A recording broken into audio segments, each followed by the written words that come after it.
आता ही दृश्य आपण नागपूरमधून पाहतोय। नागपूरमध्ये राज ठाकरे यांचं सध्या जल्लोषात स्वागत केले जात आहे। राज ठाकरे यांच्या विदर्भ दौऱ्याचा आज चौथा दिवस आहे। आज ते नागपूरमध्ये आहेत, पदाधिकाऱ्यांशी संवाद साधणार आहेत। आगामी निवडणुकीच्या पार्श्वभूमीवर सध्या मनसे ॲक्शन मोडवर आल्याचं पाहायला मिळतंय, कारण सध्या निवडणुकांच्या पार्श्वभूमीवर मोर्चे बांधणीला सुरुवात झाली।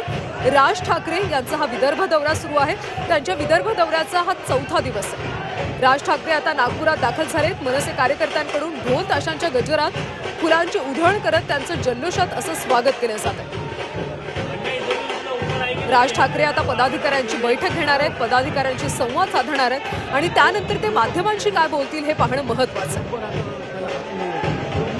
राज ठाकरे नागपूरमध्ये दाखल झालेत।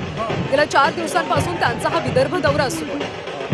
या दौऱ्यामध्ये त्यांनी यवतमाळ, नागपूर अनेक ठिकाणी भेटी दिल्या, पदाधिकाऱ्यांशी संवाद साधला, त्यांच्या बैठका घेतल्या।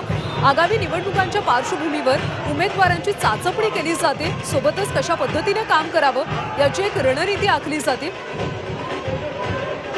आणि राज ठाकरे आता नागपूरमध्ये दाखल झाले। ही सध्याची दृश्य आपण पाहतोय। त्यांच्या विदर्भ दौऱ्याचा आज चौथा दिवस आहे। नागपूरमध्ये ते पदाधिकाऱ्यांशी संवाद साधणार आहेत, त्यांच्या बैठका घेणार आहेत।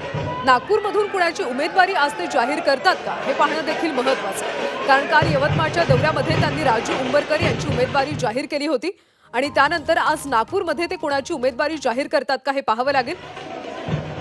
पदाधिकाऱ्यांच्या बैठकीनंतर ते पत्रकारांशी देखील संवाद साधणार आहेत, पत्रकार परिषद घेणार आहेत। यामध्ये ते नेमकं काय बोलतात हे पाहावं लागेल।